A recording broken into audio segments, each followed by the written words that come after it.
That's why we are going to you dahil ikaw po yung doktor, ikaw po yung nagbabasa ng result. So, can you issue that all points bulletin sa lahat ng mga taga-Balilahan? At least tell them officially. Well, doon po sa mga lugar na kung saan... Correct. Specify mo nga kasi mahirap na yung sinasabi mo taga-Balilihan. Maraming water sources yun. You better be careful with what you're talking to me. Okay?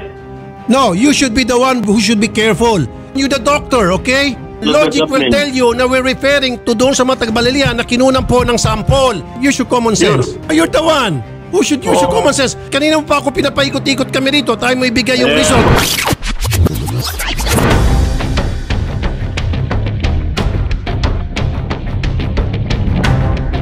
Dr. Ray Moses, magandang hapon po, sir. Yes, good afternoon, sir. So, doon po sa ginawang water testing sa mga tubig dyan sa Balilihan, Bohol, ano po ang result, Doc, sir? As of now, wala pong hawak na result. Tapos, hindi namin pwedeng kaagad-agad ibigay yung result kung walang paintulot sa taas kasi kinukonsider kasi namin itong confidential. Confidential? Unless we are allowed to give the results to the public, and then hindi namin pwedeng gawin yun as of now. Okay, Doc, pasensya na ha. If public interest is at stake, bakit po gagawin yung confidential at ito po ay mga tubig na iniinom po ng publiko na makaka-apekto po sa kanilang kapakanan? Bakit natin itatago sa kanila kung ano po yung naging resulta ng testing? And when the testing was done, it was done publicly, so therefore, the result must be also divulged publicly.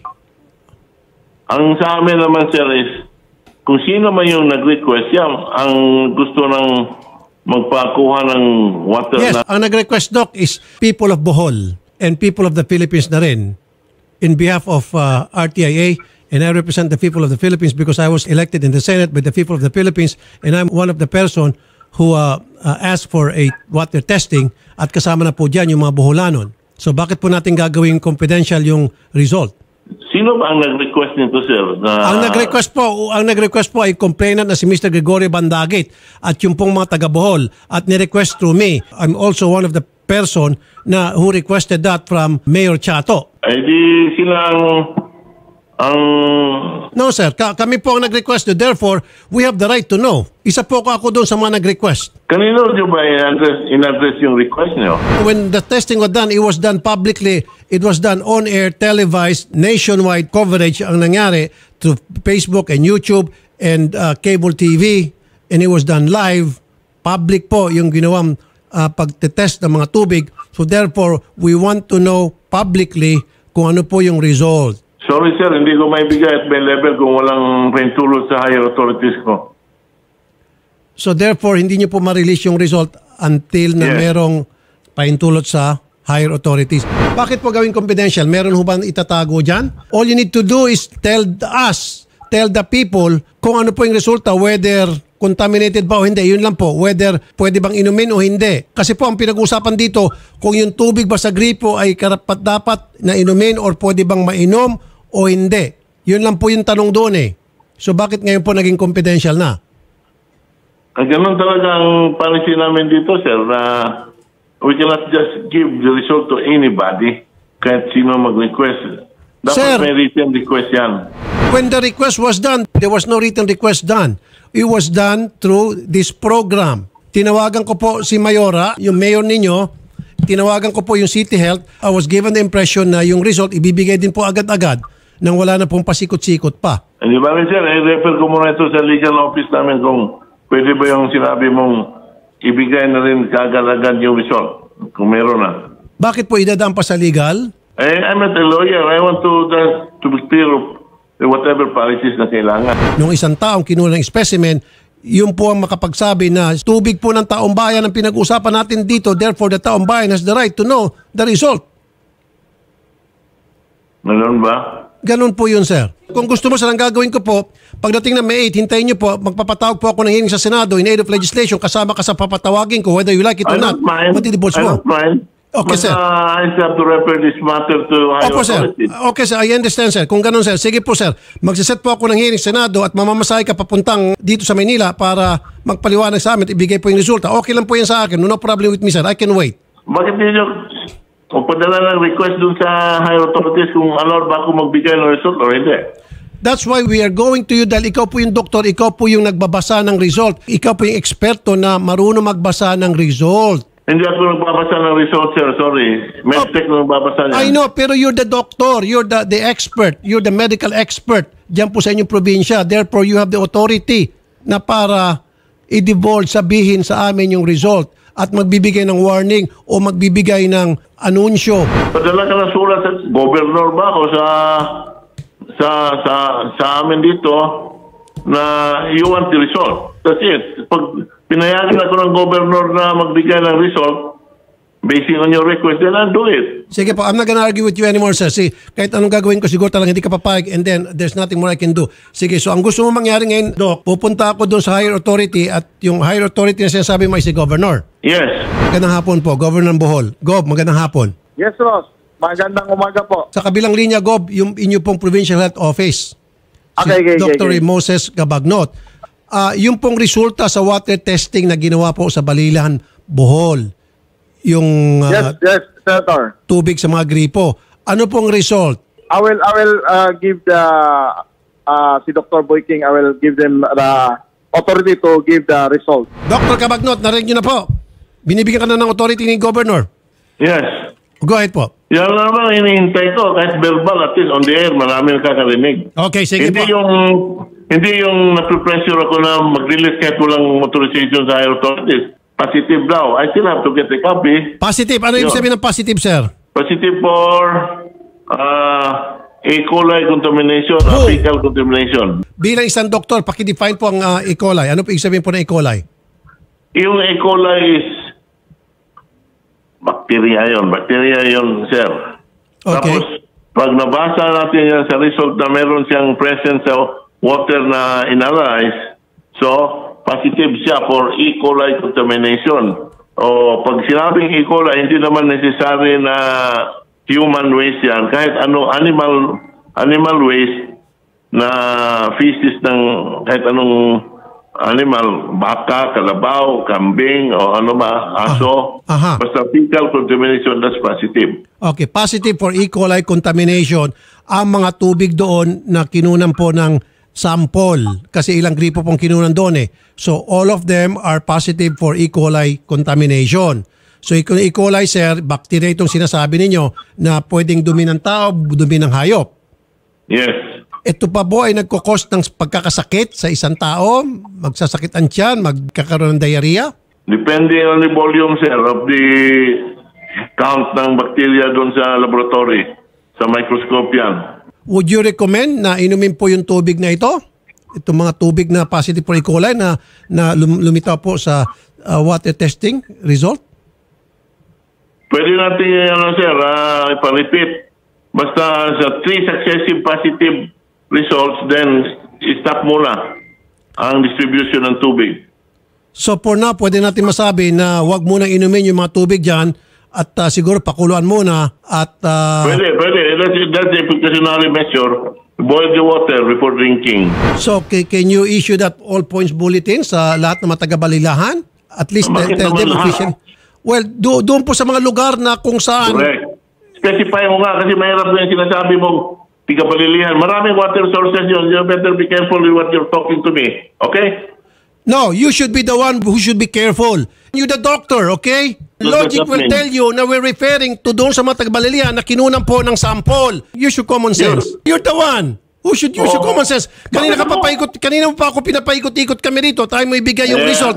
Hindi mo pa ako pinaikot-ikot din. Ngayon, nung sinabi ni Governor Goed, saka pa nagsalita, Siyempre, inihintay ko ang meron ba sa batas, authority. meron ba sa local government code na nagsasabing nag-test sa water supply sa isang lugar at lumabas yung result, kailangan muna kumuha sa higher up result? Meron bang ganung batas tayo? Tell me. Hindi naman kailangan batas yan. Hindi, kaya nga, no, emergency to doc. Kasi ikaw na mismo nagsabi, E. coli at bacteria. Dapat agad-agad malalaman na natin. Ang gusto mo pala mula sa higher up. Now, paabuti na lang itong higher up na contact agad natin. Paano kung na-contact natin to after a month?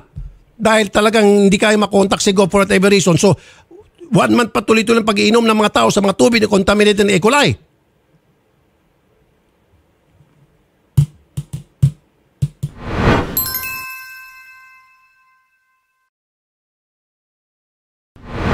Putulin na natin ganitong klaseng sistema sa ating gobyerno na hindi naman kailangan may tawag na confidential itong klaseng information na ini-extract natin. This is for public interest, for the interest of the public. Especially ito pala contaminated with E. coli. The public must know right away. Opo. For me, this is alarming. Pero ang sinasabi nitong si Dr. Cabagnot, he will not say anything until na may say so sa higher up. Buti nga nalaman na ngayon para ma-stop na muna pag-inom ng tubig. Opo. Tingnan mo sinabi niya, 3 times pa raw muna magte-testing. Only then, after 3 consecutive times at 3 beses pa yon na patunay na talagang positive, saka palang ipapa-stop pagkonsumo ng tubig na yon. Anong klaseng pag-iisip yan?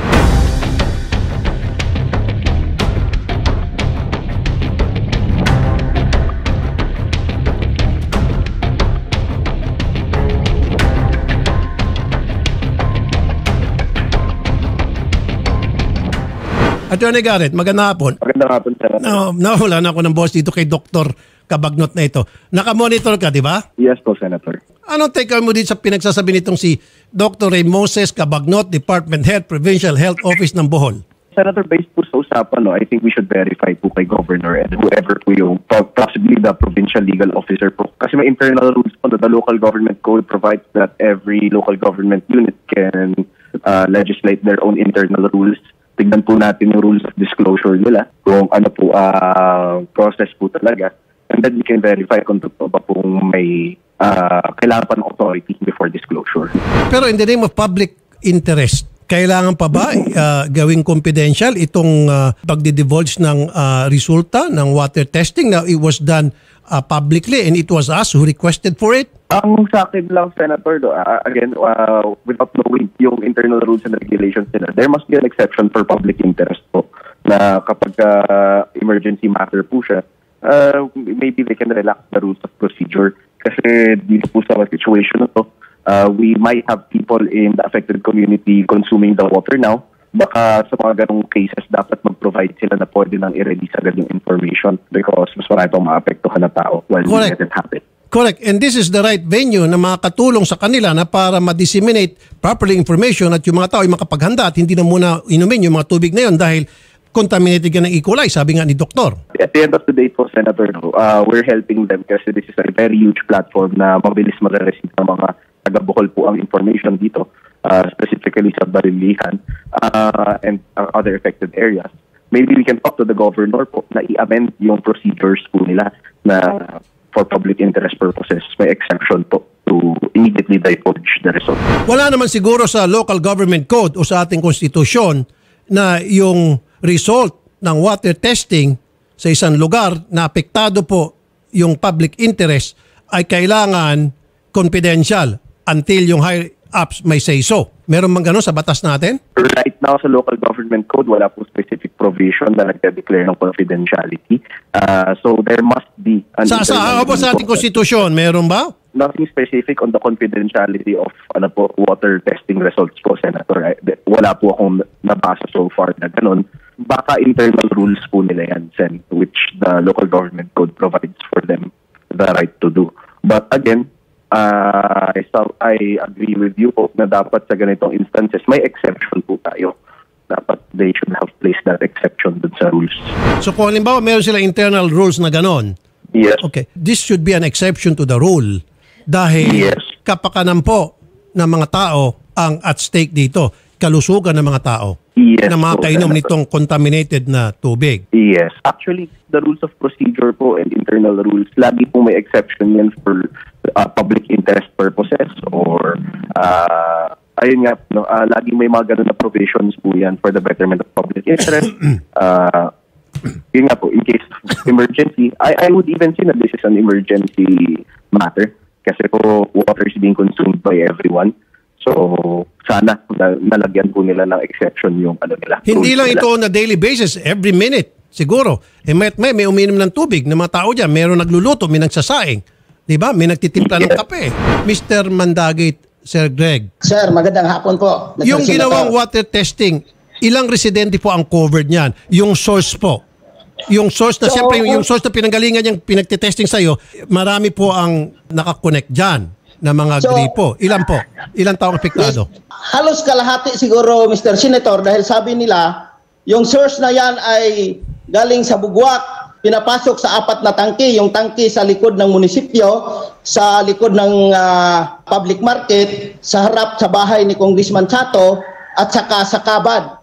So yun lahat, yan ang pinag-usapan namin. So kukuha lang tayo ng isang sample sa 4 na tangke. Okay. Kasi yung mga nakuha nating mga resulta noon, lahat ng sources sa buong Balilihan ay bagsak po sa E. coli at sa E. coli test. For me, this should be considered as an emergency. Do you agree, Attorney Garrett? Yes po, Senator. We've seen naman po yung effect na health emergency sa atin. Kasi mismo kay doktor nanggaling, hindi sa akin nanggaling to, na positive for E. coli. At sabi niya yung E. coli, bacteria yon na hindi lang sure kung yan ba'y galing sa dumi ng tao, dumi ng hayop. Galing sa kanya yon. Yes. So therefore, kung whether galing sa dumi ng tao, dumi ng hayop, still, dapat hindi yan pumapasok sa sistema ng isang tao. Tama po, Senator. And ang pinaka-vulnerable po dito is yung mga bata. As much as sabi na po natin, yung sakit ng diarrhea is an inconvenience to adults. It's actually very fatal for very young children. So I think it's really an emergency, Senator. Kasi kung hindi natin alam kung sino po umiinom na yun or kahit naliligo gamit yung tubig, may malunok na tubig, they might run the risk of being infected po with the E. coli bacteria. Okay, tawagan nyo nga, Odette, yung DOH. So ano po ang inyong recommendation ngayon, Doc? Na alam niyo na ho pala, sabi niyo, positive for E. coli. Ano po yung inyo pong mensahe sa mga tao na apektado po nito? Na yung kanilang water source ay nanggaling po sa kung saan ay meron nga pong positive for E. coli. Ano pong inyong rekomendasyon, Doc? Sir, ganito ang ating general rule dyan in case we get a positive result. First instance, sir, we will inform the ating LGU kasi nagpapatakbo na network ng tubig dyan, yung specific sources. Opo. We will inform the LGU na this specific water source is positive. Okay. And then we will give some advices. Example, this water may still be, depending on the count, kung talagang heavy ang concentration ng bacteria natin, pwedeng natin muna pagamit for drinking or boil the water before drinking. That's it. Okay. And then repeat agad ang water sampling analysis. Boil the water. Okay. So pwede pong gamitin sa ibang bagay, pagluto halimbawa, pero dapat papakuluan. Yes, boil the water especially for drinking agad. So the next instruction is repeat the water sampling analysis. Second time yan. If the result is still positive, then we institute putting of chlorine in the source, depende sa source yan kasi may running, hindi na ka-impound yung iba, depende sa source na yan. Kung talagang sa pangatlong beses, yung positive, stop the usage of that water in that particular source. Stop na. Until proven na negative na. Ito, tama yung sinasabi mo na state of calamity na ito. Bakit hindi nila tingnan yung mga previous na mga resulta dahil doon makikita halimbawa, the last 6 months, titingnan kung ilan ang bagsak yan kasi kadalasan yan bagsak. So bakit makukuha ka pa na ulit sa sunod na araw, samantalang may mga resulta naman ng pagbasihan na talagang marumi sa bacteria, high bacteria po ang mga tubig namin po, Mr. Senator. Doc, bilang kayo po ang isa sa mga expert dyan, a health expert so to speak, ano po mairekomenda nyo sa mga kinaukulan, sa governor, sa LGU, sa mga taong nagpapatakbo po ng water supply dyan? Ganito mangyayari, sir. Actually, I don't have yet the copy, but sinabihan na ako as what I said earlier, talagang umaga lang na positive ang result. I still have to look at the copy. That's the same. Lagay natin okay yun na hindi ko po na mahawakan yung positive result na hard copy. Ang next step dyan yung automatic, sir, repeat agad yung second water sampling. Repeat. And then let's see anong result. Okay. Yung sinabi ko pa rin, pag positive pa rin, more intense na yung measure gamitin natin, urination, lahat. Another repetition, pang third time na yan. The third time, pag talagang positive, still positive pa, stop operation na. Okay, ganun ho ba yung proseso, Doc? 3 times talaga? Yes. Bakit po 3 times? So, bakit po hindi twice? Bakit kinakailangan 3 times pa ulit-ulit? Well, sorry sir, hindi ko na maano. That was the procedure that I inherited in the past. Ganun din, just like in other water sources. And then, una namin papaamin namin dito is the one na nagpapatakbo ng water network yan, yung LGU. So, we'll be informing the mayor or the sino ba in charge dyan sa munisipyo na the first result was positive, then repeat agad. Mayor Pureza Chato ng Balilihan, Bohol. Ma'am, magandang hapon po, Mayora. Yes, good afternoon po, Senator Rafi. Water testing po na ginawa natin a few days ago, lumabas na po yung result at through Dr. Ray Moses Cabagnot ng Provincial Health Office at positive na po sa E. coli contamination. Kung ganun po, kasi yung kinunan po namin ng water sample is yung sa groundwater pa po yon, yung sa isang pumping station. And pagkaalam ko po, kasi may tinawagan ako na yun na nga po, may resulta, but I do not have yet the official copy. Sabi naman po, it's within tolerable level po. And that is why for the past years na ina-address natin ang concern natin on cleanliness and as well as supply, that is why we made a master plan on water where the principal source of water is the Bugwak Spring, which we believe spring water would be cleaner than groundwater. Sandali po, Madam, sorry po, Madam. Tolerable. Define tolerable po, Madam. Sinabi na nga po ni Doktor na isang expert po yan, E. coli contamination, meaning meron pong nahalo na bakterya galing sa dumi ng tao, dumi ng hayop. How can you say tolerable po, Mayora? It did not come from me. It came from the PHO po na kasi may 5 daw na tawag nito test tube. Kung may babagsak po doon sa 5 parang indicators, their remark would really be failed. That is why po we are trying our very best na matapos yung aming Bugwak Spring source of water, which is we believe is cleaner. Kaso lang po, nadidelay po talaga. Hindi naman po budget yung problema namin because we have the funds po. Kaso po, nadidelay kasi po may naghumaharang po sa amin na interested investor din on water. Nagpa-file ng kaso kung ano-ano. Kaya nagdidelay, nahihinto yung project. And ang dami pang kaso na pinafile na kung ano-ano. Kaya we have to also address those legal matters that have been thrown against us that would also add up to the delay of the completion of the project, which includes chlorination and filtration of the water po, Senator. Can we do that now? Water treatment, Mayora, para Yes, hindi na po lumala itong sitwasyon at hindi po magkakasakit Yes po. Actually, yung mga tao? As I said po before, in the second phase po, kasama na po yung chlorination ng main water source and filtration po. Kaso nga po, ayun, we could not smoothly proceed with the project kasi po may harang po yung isang private investor po. Sino po yung humaharang na private investor? Mayora, sino po yung naghaharang na private investor para magawa niyo po yung kung anong dapat gawin para mapaayos po yung Richly Corporation.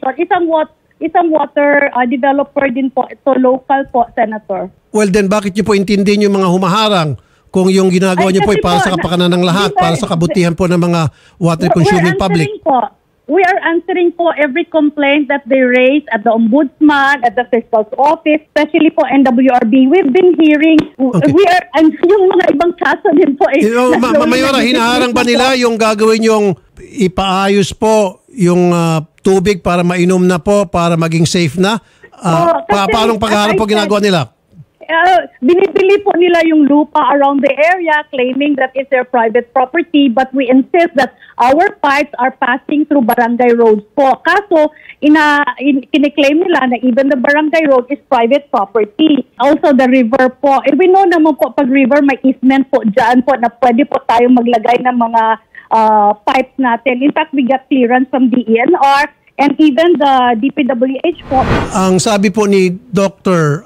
Cabagnot, 3 beses daw po gumawa ng water testing. So isa pa lang po yung nagawa. So baka po pwede gumawa agad tayo ngayon And then, pag lumabas Yes po yung result po. in 2 days, another testing naman po. Yan po yung rekomendasyon ni Dr. Cabagnot. Can you do that? Po. Doc? Walang problema po, Ma'am, Senator. Mayor? We are cooperating naman po. And if there is any help that you can extend to us, Senator Rafi, that is, kung hindi na kami mahaharang na isang private investor, kasi LGU kami, it's our obligation to provide water to our constituents. Ma'am, Kasi naman- hinaharang kayo ng isang private company, private people, kayo po ay nasa kapangyarihan, then what stops you? Po ay nabigyan ng mandato na para gawin yung inarapat para sa kapakanan ng inyong constituent at kayo po ay pumapayag na maharang kung sino man yung mga Poncio Pilatong pribadong tao?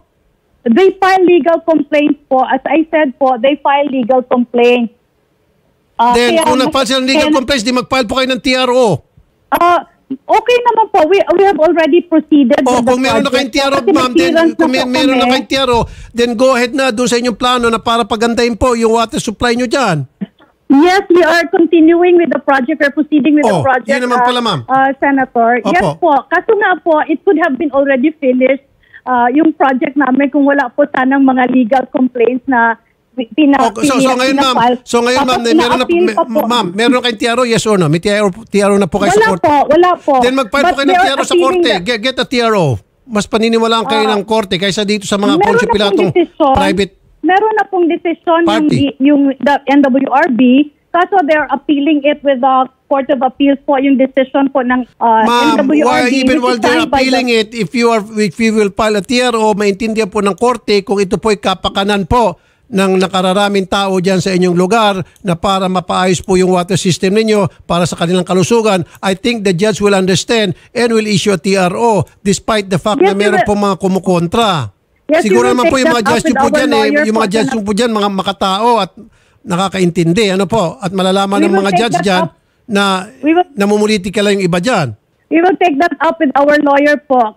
For now, we are extending our extra mile of patience matapos-tapos na yung project namin. But we have been responding to all their complaints. Yung iba pong reklamo nila, unti-unti na pong nadidismiss, but there are still several others na ina-address pa po namin. Sige, for the meantime, ma'am, please, go ahead, gawin nyo na po yung narapat na para mailagay na po yung sa ayos yung water system nyo dyan na para maging malinis po at hindi na po magkakasakit ang mga tao dyan at matanggal na po itong mga E. coli contamination sa water system nyo po dyan.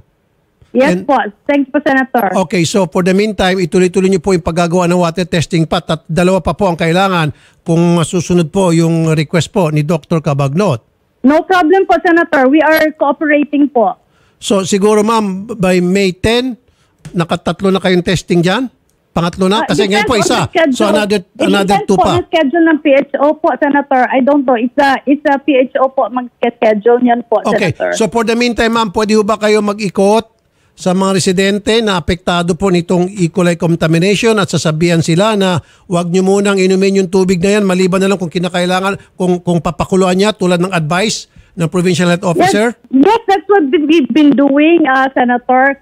Pero yung mga karamihan naman po sa mga tao, they buy water for drinking, they buy from refilling stations. It's more on the domestic use po, yung gamit po ng aming... Well, hindi naman po yes lahat po. dyan sa Bohol can afford to buy bottled yes. water.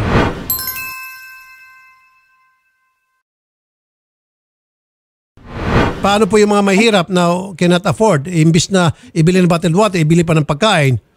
Ang pagkaalam ko po in my mga casual interviews po with people ng mga constituents namin, they've been drinking tap water po. That's why I asked also our rural health doctor. Kaya nga, so, kung meron po ba kaming mga outbreaks on diseases that are caused by water. Wala naman po. May certification po yung municipal health officer namin that there are no outbreaks on diseases that are caused by water po. So yun po ang minomonitor po namin, okay, Senator. mabuti naman po kung ganon, mainam.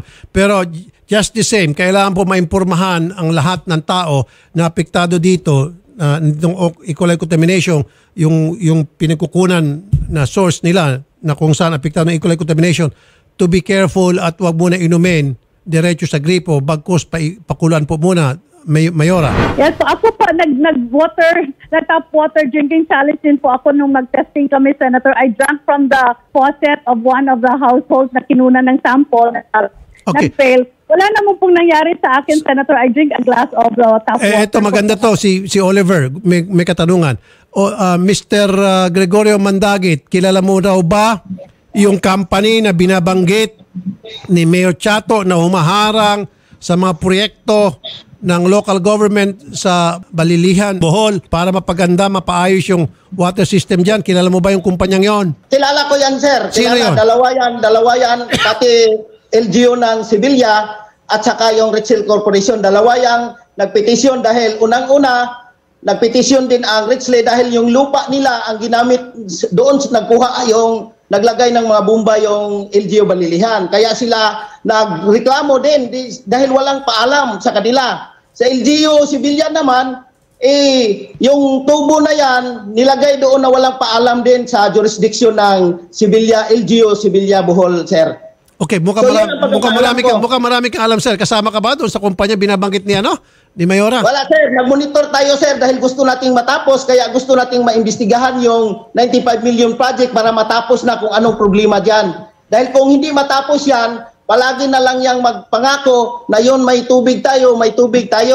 Dahil kung walang violation din, wala sigurong magreklamo. Okay. At saka katunayan din yung LGU namin sa Balilihan, nagreklamo din counter sa sinasabi nilang kumpanya. Ganito po, umahaba na tayo. Sige, Mayor Chato, tinatawagan po namin yung DILG at saka DOH at saka DNR. We'll get in touch with them.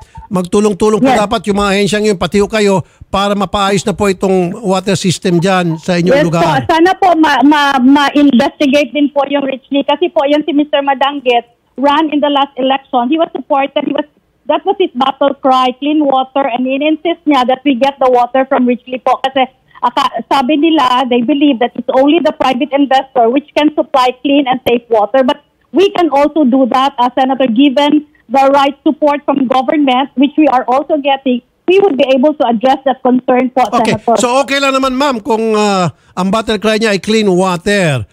Pero Yes, kung ang but battle cry hindi niya clean water, meron siyang nirekomenda na private company, ibang usapan yon.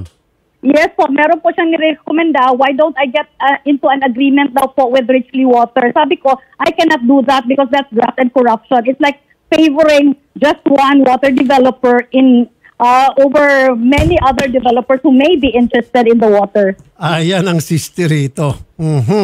Okay. Sige, Mayora, ganito po. Ang pakialam ko lang dito, clean water. Okay? Involve po natin DILG, DOH. Kung kinakailangan po, magpapatawag ako ng hearing in aid of legislation para mapaayos po yung tubig dyan sa Bohol. I will. For the meantime, bilisan po natin, magpagawa na po kayo ng 2 pang water testing tulad ng nirekomenda po ng Provincial Health Office dyan sa Bohol. And then, yung resulta po niyan before the 15, tatawagan ko po yung DILG, DOH. Magtulong-tulungan po kayo para maayos na po itong problema, Madam? Yes po, Senator. Yes po. Salamat po sa inyo, Mayor Pureza Chato at Mr. Gregorio Mandagit at Dr. Moses Cabagnot. Maraming salamat po sa inyong tatlo.